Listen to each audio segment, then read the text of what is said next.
मजदूरों से, युवाओं से, छोटे दुकानदारों से छीनकर अदानी जैसे बड़े बड़े उद्योगपतियों को दिया। आपकी जो खदान थी उसमें से पैसे लिया, बिजली के बिल से पैसा लिया, किसान बीमा योजना से पैसा लिया। तो मैंने चीफ मिनिस्टर से कहा कि देखिए, जितना पैसा इन्होंने पिछले 5 साल गरीब जनता से लिया है, उतना ही पैसा आपकी सरकार को गरीब जनता के जेब में वापस डालना होगा। ये पहली बात मैंने उनको कही। और उसके एकदम बाद मैंने उनसे कहा कि देखिए, हमने छत्तीसगढ़ की जनता से चुनाव में वायदे किए थे। 2,500 रुपए प्रति क्विंटल धान के लिए देने का, कर्जा माफी करने का, तेंदुपत्ता का 4,000 रुपए रेट देने का, ये हमने वायदे किए थे। और छत्तीसगढ़ की जनता ने हमारे ऊपर भरोसा किया और दिल से कांग्रेस पार्टी को वोट दिया। इसीलिए मैंने उनसे कहा कि इसीलिए हमने जो वायदे किए हैं उनको आप एकदम 1 साल बाद नहीं, 6 महीने बाद नहीं, उनको आप एकदम कानून में बना दीजिए। और 2 घंटे के अंदर छत्तीसगढ़ की सरकार ने 10,000 करोड़ रुपए किसानों का कर्जा माफ 2 घंटे के अंदर हमने कर दिया। चीफ मिनिस्टर ने कागज पे साइन किया और एक बहुत भारी बोझ जो किसानों के कंधों पर था, किसी को दिखता नहीं था मगर था, एक सिग्नेचर ने उस बोझ को हमेशा के लिए उतार दिया। उसके बाद जब भी छत्तीसगढ़ में किसान धान खरीदता है, सीधा उसको 2,500 रुपए कम से कम मिलते हैं। भाइयों और बहनों, छत्तीसगढ़ में धान के लिए देश में सबसे ज्यादा पैसा मिलता है। नंबर 1 पे छत्तीसगढ़। हम वहां नहीं रुके। कुछ देर बाद चीफ मिनिस्टर से बात हुई और मैंने उनको याद दिलाया कि हमने 2014 में नेशनल जो कैंपेन था उसमें न्याय योजना का वायदा किया था और हमें ऐसी एक योजना छत्तीसगढ़ के किसानों के लिए शुरू कर देनी चाहिए। कुछ ही दिनों में छत्तीसगढ़ के चीफ मिनिस्टर ने मुझे फोन करके कहा, राहुल जी, हमने निर्णय ले लिया है, 23,000 करोड़ रुपए 26 लाख किसानों के बैंक अकाउंट में हम डाल रहे हैं। और फिर उन्होंने मुझसे एक और बात कही कि राहुल जी, हमने किसानों के लिए इतना काम किया, अब हम मजदूरों के बैंक अकाउंट में हर साल 7,000 रुपए डाल रहे हैं। यह सब हमने किया। आप जानते हो, मैं जानता हूं, बीजेपी के नेता जानते हैं, हमने छत्तीसगढ़ में इंग्लिश मीडियम स्कूल का जाल बिछा दिया। 380 स्वामी आत्मानंद स्कूल कोने कोने में हमने खोल दिए। अभी पिछली मीटिंग के बाद मुझे बहुत खुशी हुई। पिछली मीटिंग के बाद सड़क से निकल रहा था, घर के सामने 2-3 बच्चे खड़े थे, मैंने गाड़ी रोकी, बच्चों से बात की। छोटी सी लड़की थी, मैंने उससे पूछा भाई क्या हो रहा है, क्या पढ़ रही हो? मुझे कहती है राहुल जी मैं स्वामी आत्मानंद स्कूल में अंग्रेजी पढ़ रही हूं।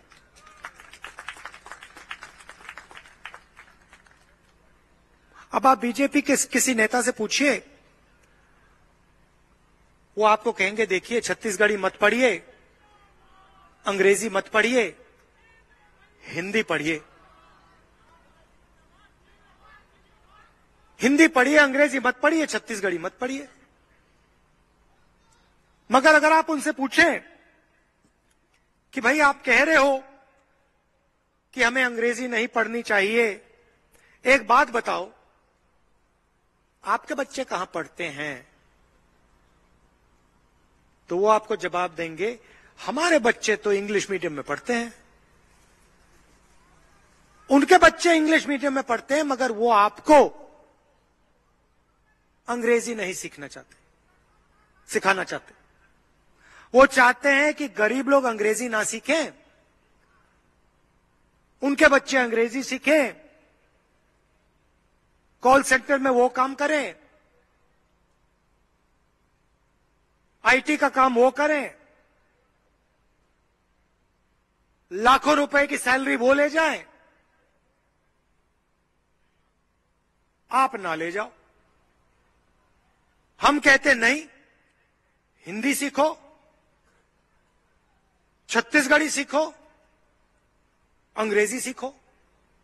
छत्तीसगढ़ी छत्तीसगढ़ में बात करने के लिए, हिंदी उत्तर प्रदेश, बिहार, मध्य प्रदेश में बात करने के लिए, और किसी विदेशी व्यक्ति से बात करनी हो, विदेश जाना हो, बड़ा सपना देखना हो तो अंग्रेजी। ये सोच में फर्क है। अब मैं आपको बताता हूं, चीफ मिनिस्टर से मेरी बात हुई, कुछ दिन पहले बात हुई, और मैंने उनसे कहा बघेल जी हमने अब किसानों की जो नींव है वो मजबूत कर दी है। किसानों को हमने गारंटी दी है कि जेब में पैसा आ रहा है, धान के लिए सही रेट मिलता है, कर्जा उतर गया है। अब हमें अगले लेवल पे जाना है। अगला लेवल क्या है? अगला लेवल मैंने आपके चीफ मिनिस्टर से कहा, जैसे ही हमारी दिल्ली में सरकार आएगी जो 2024 में आने जा रही है, छत्तीसगढ़ में हम 2 या 3 इंटरनेशनल एयरपोर्ट लगा देंगे। अब बात समझिए, आज आपको 2600 धान के लिए मिलता है। हमने कह दिया है चुनाव के बाद ये 3200 तक जाएगा, रुकेगा नहीं है। हमने कह दिया है 3200 तक ये बढ़ता हुआ जाएगा। 200 यूनिट बिजली के हमने फ्री कर दिए, 40 लाख परिवारों को फायदा होगा इससे। केजी टू पीजी छत्तीसगढ़ को मुफ्त में हम शिक्षा देने वाले हैं। आपको 1 रुपया नहीं देना होगा। बीजेपी के लोग स्कूल कॉलेजेस को प्राइवेटाइज करते हैं, अस्पताल को प्राइवेटाइज करते हैं, अदानी को देते हैं। हम सरकारी स्कूल, सरकारी कॉलेज, सरकारी अस्पताल बना के आपका मुफ्त में इलाज करवाते हैं, मुफ्त में आपकी शिक्षा दिलवाएंगे। तो हमने नींव खड़ी कर दी है। अगला कदम क्या है? अगला कदम इंटरनेशनल एयरपोर्ट के माध्यम से जो आप यहां उगाते हो, चाहे वो धान हो, सब्जी हो, टमाटर हो, आलू हो, उसको विदेश में बेचने का हमारा प्लान है कि छत्तीसगढ़ का किसान सीधा अपना माल हिंदुस्तान में नहीं, अमेरिका में, जापान में, इंग्लैंड में, जर्मनी में सीधा अपना माल वहां बेचे, तो उसे हिंदुस्तान का रेट नहीं, दुनिया का रेट मिले। तो ये हमारा प्लान है। अब देखिए, नरेंद्र मोदी जी आते हैं, जहां भी जाते हैं मेरे बारे में गलत शब्द प्रयोग करते हैं, गाली देते हैं, मुझे उल्टी सीधी बात करते हैं।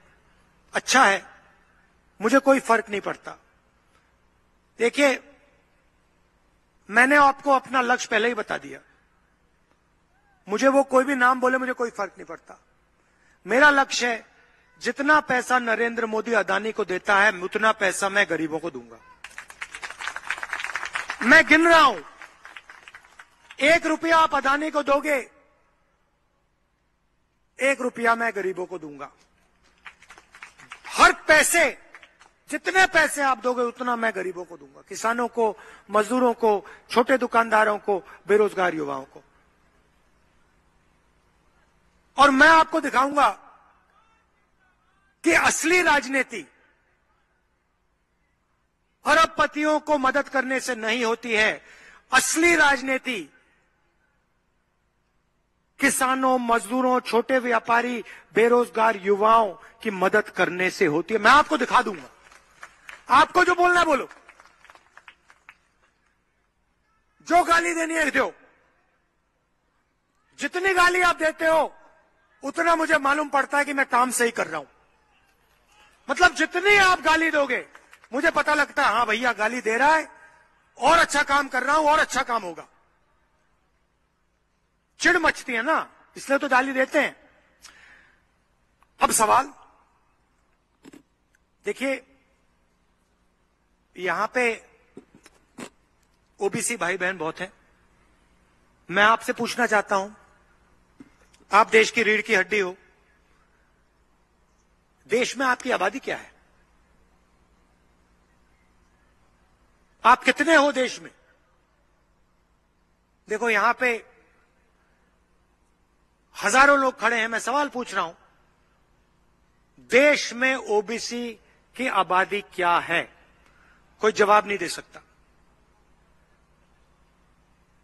सन्नाटा छा गया है, किसी को नहीं मालूम। भाइयों और बहनों, पिछड़ों की इस देश में कम से कम 50% आबादी है। हमने कर्जा माफ किया, 50% आबादी ओबीसी की। हम बिजली बिल देते, हाफ देते हैं, 50% ओबीसी की आबादी को फायदा। 500 रुपए हम सिलेंडर पे आपको सब्सिडी देने जा रहे हैं, 50% ओबीसी का फायदा। नरेंद्र मोदी जी 14 लाख करोड़ रुपया कर्जा माफ करते हैं, अरबपतियों को फायदा हो जाता है, एक ओबीसी को फायदा नहीं होता। बीमा योजना में हजारों करोड़ रुपए नरेंद्र मोदी जी ने 16 कंपनियों को दिए। 16 कंपनियों को। उस कंपनी में एक ओबीसी, एक दलित, एक आदिवासी काम नहीं करता। एक नहीं करता, बहुत अच्छा, बात समझ आई आपको? एक नहीं काम करता। अदानी की कंपनी में मुझे ओबीसी दिखा दो, लिस्ट निकालो उसकी कंपनी की, आपको कंपनी में एक पिछड़ा नहीं मिलेगा, एक दलित नहीं मिलेगा, एक आदिवासी नहीं मिलेगा। उसको देश के एयरपोर्ट पकड़ा दिए, अभी यहां पे सीमेंट प्लांट पकड़ा दे दिया, सड़कें दे दी, पोर्ट्स दे दिए, खेती की स्टोरेज दे दी, कोयला के खदान दे दिए। उसकी कंपनी में एक ओबीसी नहीं है, एक दलित नहीं है, एक आदिवासी नहीं है। हमारी सारी योजना देख लो, मनरेगा 50% ओबीसी, दलित, आदिवासी। भोजन का अधिकार 50% ओबीसी, दलित, आदिवासी। कर्जा माफ, दलित, आदिवासी, ओबीसी। हमारे काम देखो, उनके काम देखो। फिर वो कहते हैं हम ओबीसी की सरकार चलाते। कहां चलाते हो ओबीसी की सरकार? पैसा तो आप सब अंदाजी को देते हो। ओबीसी को आपने कौन सा पैसा दिया है? जीएसटी से ओबीसी का फायदा हुआ क्या? कर्जा माफी से हमने आपका फायदा किया, जीएसटी से आपका फायदा हुआ क्या? नुकसान हुआ। तो जब मैंने जाति जनगणना की बात शुरू की, जब मैंने सवाल पूछना शुरू किया कि भैया हिंदुस्तान में ओबीसी की आबादी कितनी है, उस दिन से नरेंद्र मोदी जी मुझे गाली देना शुरू कर दिए। हर रोज नई गाली। पहले कहते थे मैं ओबीसी हूं, मैंने जाति जनगणना की बात की, अब कहते भैया हिंदुस्तान में कोई जात नहीं है, सिर्फ गरीब है। अच्छा, कोई जात नहीं है, सिर्फ गरीब है। तो फिर आप ओबीसी कैसे बन गए? आप कौन हो फिर? आप हवाई जहाज में उड़ते हो, 12,000 करोड़ रुपए का हवाई जहाज है, 10-12 करोड़ रुपए की गाड़ी में घूमते हो, करोड़ों रुपए का सूट पहनते हो। आपने कभी मोदी जी को 2 दिन एक कपड़ा पहनते हुए देखा है? कभी देखा है? एक ही सूट 2 दिन के लिए पहना कभी देखा आपने? मेरी एक ही चलती है शर्ट।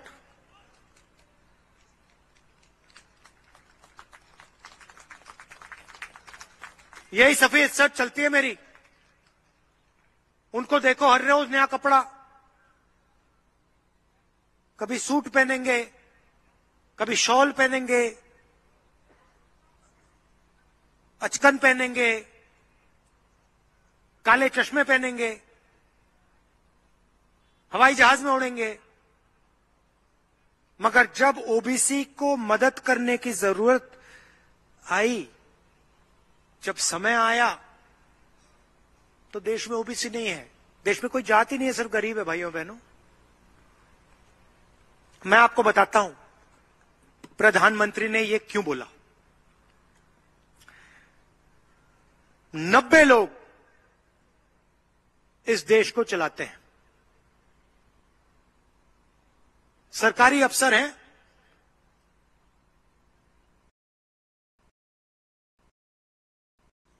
दिल्ली सरकार को चलाते हैं, आईएएस अफसर हैं। हिंदुस्तान का बजट, पूरा का पूरा बजट, पैसा कहां जाएगा, कितना कहां जाएगा, शिक्षा में कितना जाएगा, स्वास्थ्य में कितना जाएगा, रक्षा में कितना जाएगा, सड़कों के लिए कितना जाएगा, ये 90 लोग निर्णय लेते हैं। मैंने पार्लियामेंट में सवाल पूछ लिया कि मोदी जी आबादी 50%,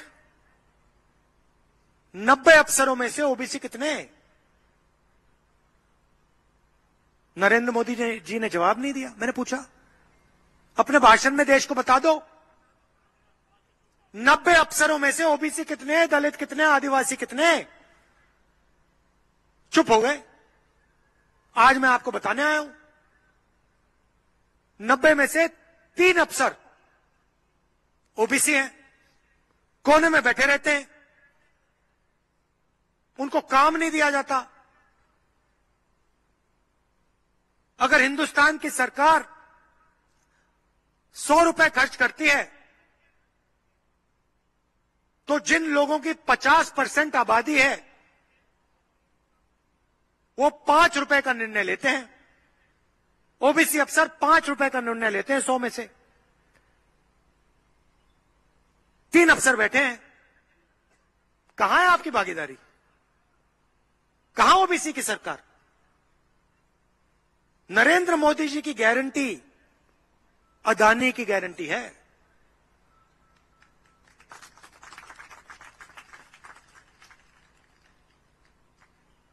जो वो करते हैं अदानी जी और अदानी जी जैसे लोगों के लिए करते हैं। हमने साफ कह दिया है, छत्तीसगढ़ में सरकार आएगी, पहला कदम जाति जनगणना, किसान कर्जा माफ के साथ जाति जनगणना, कास्ट सर्वे। और दिल्ली में सरकार आएगी, पहला कदम पूरे देश में जाति जनगणना। हम ओबीसी को, दलित को, आदिवासी को, जनरल को बता देंगे आपकी आबादी देश में कितनी है, आपका हक कितना बनता है, आपकी भागीदारी कितनी होनी चाहिए, साफ कर देंगे। ऐतिहासिक निर्णय होगा, क्रांतिकारी निर्णय होगा। भाइयों और बहनों, देश का चेहरा बदल जाएगा। जिस दिन ओबीसी को अपनी सच्ची शक्ति पता लग गई, उस दिन इस देश में सच्चा विकास शुरू हो जाएगा।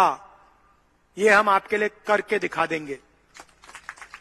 चुनाव का समय है,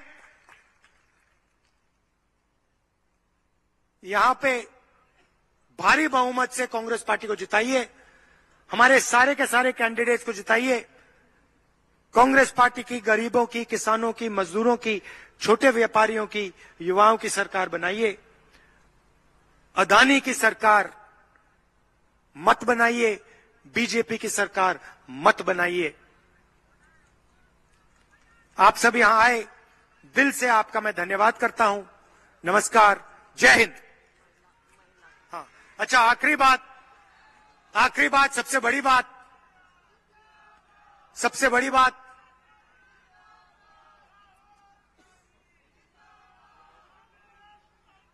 गृह लक्ष्मी योजना, नाम सुना है आपने? सुना है? आप जानते हो ये क्या है? छत्तीसगढ़ की हर महिला को सीधा बैंक अकाउंट में साल का 15,000 रुपए कांग्रेस पार्टी डाल के दे रही है। हर महिला को बैंक अकाउंट में 15,000 रुपए। धन्यवाद, जय हिंद।